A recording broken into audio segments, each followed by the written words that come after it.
The time has come, the walrus said, to talk of many things, of shoes, of ships, of sealing wax, of cabbages and kings, and why the sea is boiling hot and whether pigs have wings.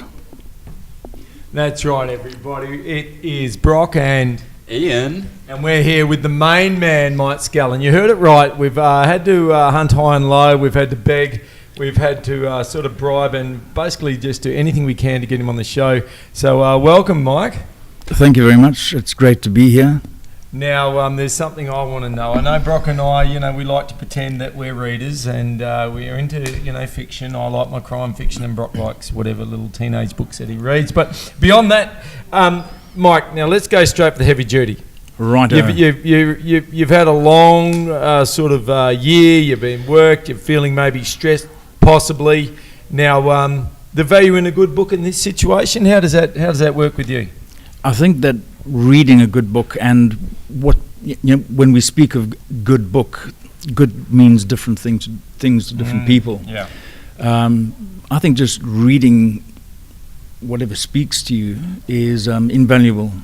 So, Mike, what sort of genre are you into? It's very eclectic. I enjoy fantasy, non-fiction, good fiction, literature, anything really that takes my mood. And I think it depends on that as well, your mood. I sort of have a bit of a one-track mind towards sort of crime stuff, semi-crime stuff, but is there a favourite? What about the Lord of the Rings? Now, we know you play a fairly involved game on the computer. Is this a worldwide game? It is. I don't think it's available anymore. It's Lord of the Rings, Battle for Middle-earth, and it's the collector's edition. And I battled to get hold of it, and I've been playing that since about 2007, and continuously. You must be almost like Gandalf now. You're one of the bosses of it. No, I wish. I don't play online against anyone. I just play the computer, and I'll play a team until I've perfected that, and it's keeps me off the streets, I guess. Now you say team, so is this like a particular group in the game that you take on first and then you can move on, or how does that work? You can either play the elves or the dwarves.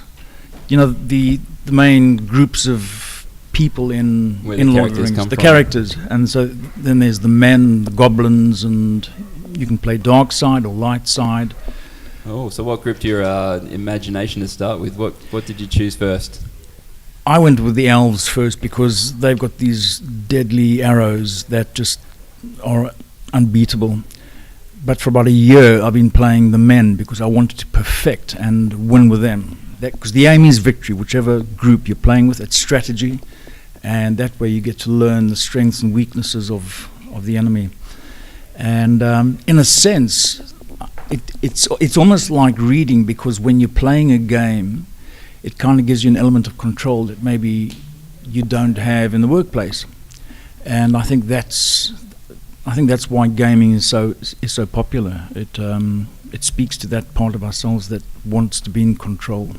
Absolutely. So now you talked about you choose the book depending on your mood. Yeah. Does that mean you could be involved in multiple books at the same time, or are you cover to cover and before you can start something else sort of a guy? No, I used to feel pressurized when I was younger that reading was starting a book and finishing it, but I don't believe in that anymore. If I start a book and it doesn't speak to me and I close it after 20 pages, I will say I've read it and didn't enjoy it. But definitely reading more than a few books at a time, and sometimes they'll sit next to my bed for months. It all depends. I'm into short stories at the moment. That's what I'm. So, Mike, there may be multiple books happening at the same time, and you mentioned the sense of control there, and I know for many young people with, it's quite a scary world that they face with unpredictable things happening to them, and the need for to be able to get that sense of control or some grasp and some steadiness is is very important in people's lives. How do you find for just straight stress relief with reading? It's wonderful because you are immediately transferred to a different world. That's where I find books like, probably when the stress is high, maybe books like Dan Brown, bit of adventure, light reading. Other times it's some of the heavier stuff, like J.M. Coetzee is one of my favorite writers, and some of the more traditional classical literature. So there's multiple books happening. There's a whole lot of genres. You like a wide range of authors, and depending on how things going at that time of the year. But what about is there bushwalking involved? Heading outside, having a look at the stars, maybe a walk with wifey, any of this sort of stuff happening? Lots of beach walks, loads of walks with the dogs in the park, and a lot of time just sitting outside and contemplating. I think we don't do that enough. No, I quite agree. We're too distracted by phones, and I think it's problematic. And we have this idea that if we're busy, we're productive. Hemingway said, "Never confuse movement with action." I like the idea then that straight out busyness does not necessarily mean productivity. No. Young people, if you're listening in today, and we know you are, or tonight, sorry, then the idea of thinking a bit deeper about things is something we all need to take on board. Now, we spoke about reading, we've spoke about enjoying gaming and enjoying nature outside at the night time, but let's just find out what Mike likes. So, Mike, you're out there on a long drive, say, you think about things, you're dreaming about, maybe what lays ahead or what you could possibly achieve in life. I know it's a pretty big thing to share on the radio, but is any of these dreams you might want to be able to share with us today? There's some abstract ones. Yeah, sure. The long drives, music. I love music as well, so for me, Spotify's been probably not supposed to mention products, but music is really good, and I've got like 70 playlists going. Yes. It's just another form of reading for me because the lyrics are what attract me. And in terms of goals and dreams, I do a bit of writing on the side, a bit of drawing, a bit of sculpture, things like that. And when I was younger, the dream was to be published, and but now I realize that the stuff that I'm doing with the writing is for me, and it's to express myself, and so I don't really do it anymore for any other reason but that. So does that take pretty big priority to get that sort of time in to do that? Like, you're saying you don't have the pressure of getting published in that, or is it just when you feel inspired you do it? Does it ebb and flow? How's that your week structure in that regard? I don't really believe in waiting for inspiration. I don't think that works. When I was younger, I thought that was how it worked, but it's not. It's like any craft. You've got to practice it all the time. If you want to be a top athlete, you got to practice. You got to run. So I just make a point of writing something every day, doing something creative. So hold on, Mike. So I'm just interrupt there. Are we talking on the word processor? Are we talking pen and paper as you walk along outside, or a combination? It's a combination. I use my phone a lot for jotting down ideas. I don't use the phone much for phoning. It's mainly for jotting down ideas and solitaire. And a bit of Snapchat on the side. And there. Snapchat. There's a little streak going on between the good old Tranter and Scallan. Is there? It is. I see his coffee every morning in his outside sitting area, and his whatever little emojis he decides to snap around the screen with that one. There's something wonderfully healthy about that aspect of social media as far as I'm concerned. That's that sense of community and sense of knowing that you're not alone. Sending out the pics, being creative, having fun with that. I love it. So young people, you heard Mike say there the key words, not alone. And if you are feeling a little bit alone, I think keep on listening, because we are tuning in right now. We are hearing some deep stuff, some really sweet stuff to help us enjoy our life more, make more purpose out of our lives, and just think a bit more without just being scattered everywhere. So we've covered reading. We've talked a little bit about reading different things. We've spoken about trying not to be distracted and just enjoying what we've got. We're looking at music now, and Mike mentioned about enjoying the lyrics, and that's why I know sometimes, Mike, if I find I'm listening to the actual lyric of the song, and suddenly I really start to appreciate one of the artists that maybe I didn't appreciate before, just because I realise, hang on, where they're coming from with their lyrics. Is there perhaps a modern artist that you have noticed with their lyrics? We'll get to the 70s soon, but let's go for the 2000s that you find particularly hard hitting, mate. Yeah, there is actually. For about a week ago, I discovered William Crichton. He's an Aussie musician, and a couple of songs in particular. The one is called Happiness, and then another one called Priest, and then another song called Empire is Burning. But I find that his lyrics are incredibly deep, and I think that's what attracts me to music. I need to hear something about how other people have explored life and found life. Oh, so how old do you reckon William Crichton would be then? He I would reckon in his 30s or 40s. I'm not a very good judge of age, but you're round about doesn't there. Matter. I was just, yeah. So he's a current artist, Australian artist. Yeah.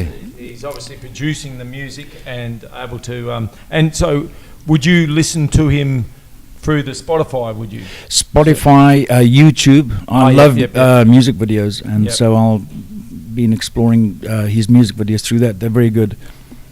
All right. So now, friends, we've talked about some lyrics to the songs, and I know Brock was very keen. He had a great idea, and I'm taking his thunder here. But if you've got one line, perhaps, you want to put that on a song. It's a big line, it's a heavy line, or it's a really light, good one. I'm thinking email in to Youth Jam here and share that line, and you might be able to get it printed on. You never know. It could be. I'm sure it would be print worthy, even if it's one line. You haven't got the whole song yet. But like Mike was saying, if you want to write something, you got to practice that craft. You have to get it done, and so there's some discipline involved here. It's not just all artistic ideas and it all sounds good, but there comes a time where it has to get done. Now Mike, you have a paid job. You are a professional educator of teenagers, and do you feel, is that like a burden? Do you feel a heaviness, or is it more, or a privilege, or how does that sit with you? I feel exceptionally lucky and fortunate to be doing the work I'm doing.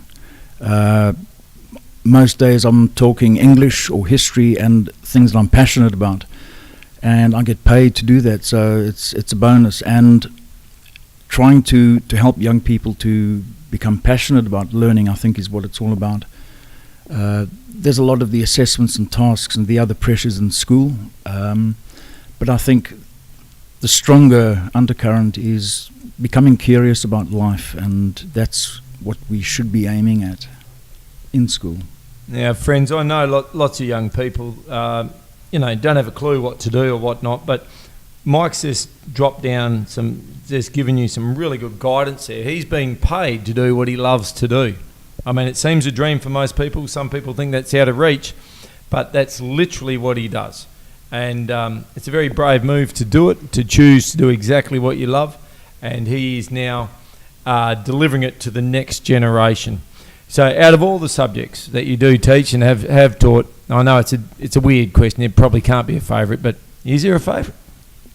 Is probably literature, poetry. Poetry. Yeah. Okay. Well, it's funny you should say poetry, because Mike did say a proper poem there at the start of the session, friends. But and Brock's just going to quickly YouTube up a poem, so he knows one. But I know one off by heart, and then here it comes. It goes like this. It goes: the night was dark and stormy. The billy goat was blind. He tried to jump a barbed wire fence, but caught his Never mind.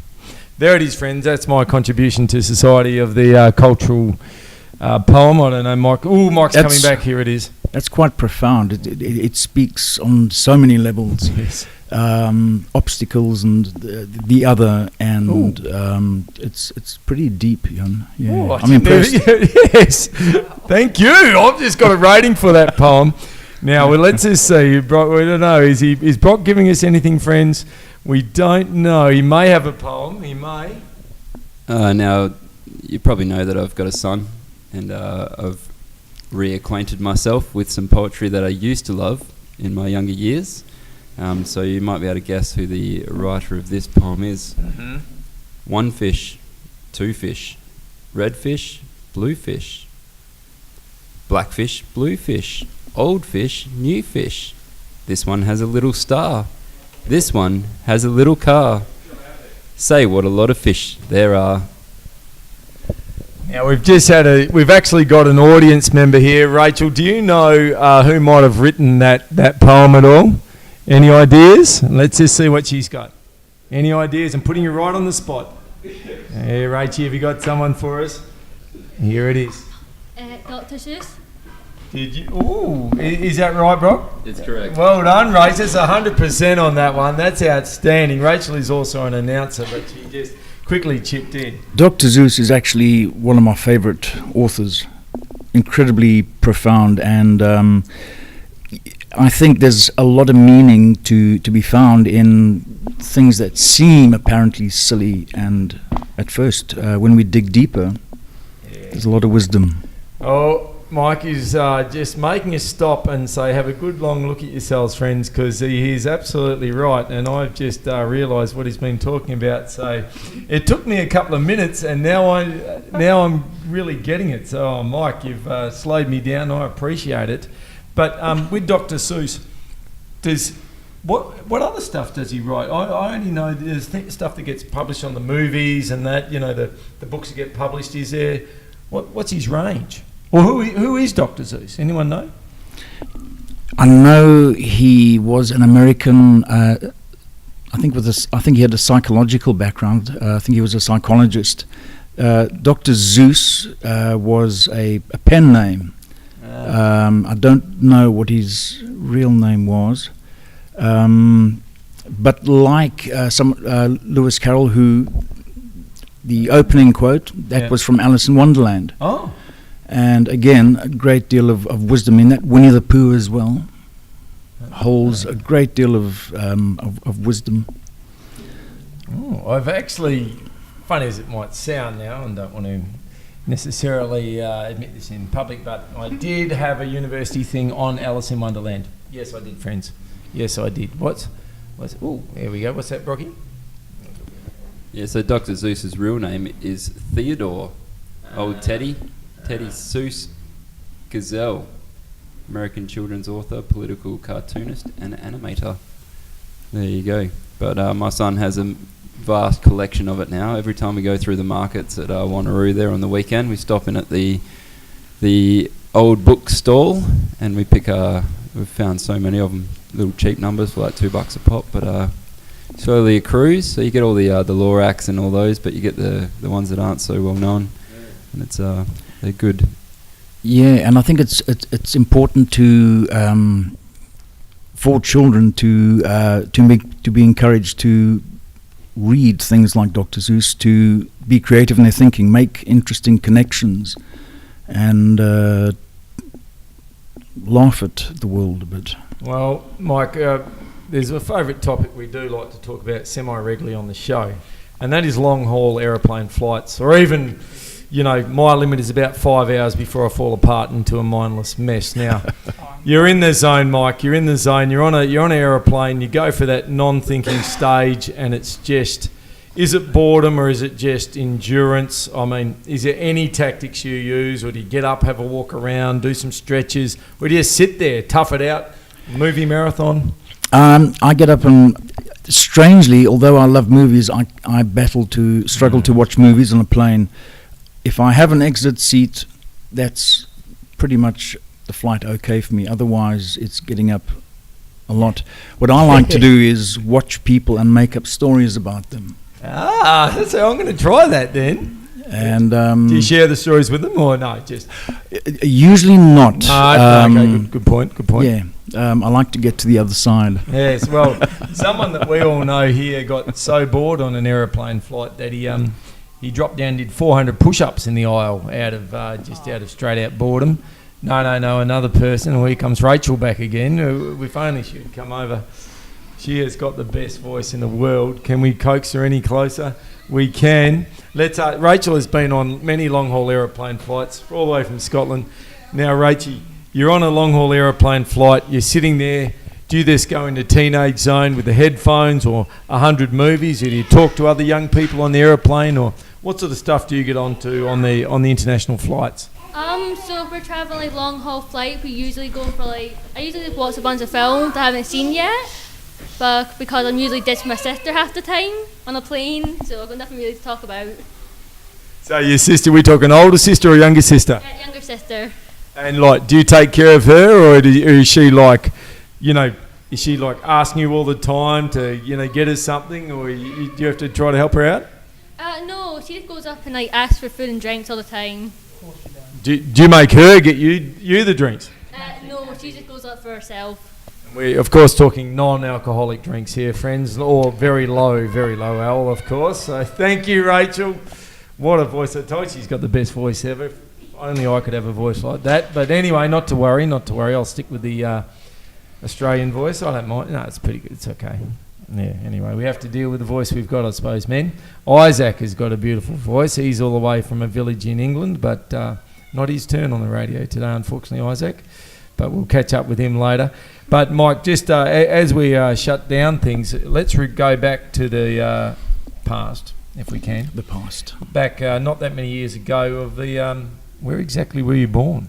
I was born in a hospital in the morning. Yes. In the morning. South Africa. Yeah. In a town called Barberton. Nestled. It nestled in the hills, in a valley. My father worked on a gold mine, and my grandparents worked on the gold mine as well. So that was. You weren't tempted into the mines? Not at all. By the time I was ready for school, we had relocated. So, right. Yeah. To Australia? No, to another town, another city. Okay. Yep. And then did you as a young person, did you come to Australia, or did you get married and then come to Australia? Yes. We've been in Australia this year for 10 years. Oh. And we're all citizens and very happy to be. Yep. My children were all born in South Africa, Yep. but are all very happy here, studying. Very Aussie. They are. Yep. Now, Mike, we know you love being out there on the soccer field. You know you love, as a super coach on the sideline, virtually, carrying Coach Tranter here, carrying him while he's asking you for advice left, right and centre. So, but there certainly is something that you do enjoy about the coaching process. But is there something you enjoy more than others? The young people really respond to you. You're part of it. Yeah, I just enjoy working with them and having a laugh and seeing the other side of the students that I work with in class, in the classroom. You see something different, and they see something different in you as well. And I think it's part of that community is realizing that everyone is multidimensional, multifaceted. Oh, you've got me thinking. It really does. Just talking to Mike, friends, does really make you think a little bit more than you normally would. It gets me right out of my comfort zone. I know that. Brock doesn't really understand the depth of this conversation, but don't worry, buddy. I'll help you out later. Isaac's is shaking his head. He doesn't know what's going on, but at least I'm there, friends. I'll help you out intellectually here. So that's why I'm a sport teacher. Okay, Brock's keen, but before I hand over, it's been an absolute pleasure, Mike, and Brock will just take over in a second, but we do have to cut it a little bit short because Isaac has his driving lessons, friends. That's right. In this case, the advice is, if you're a pedestrian, get on the road for safety. Run, Forrest.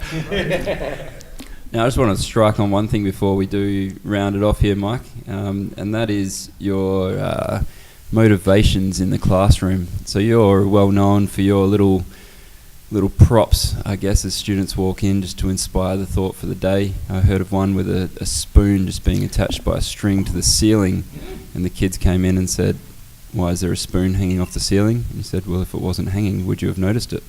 And then continued with the lesson. So what's your favourite little prop that you've set up?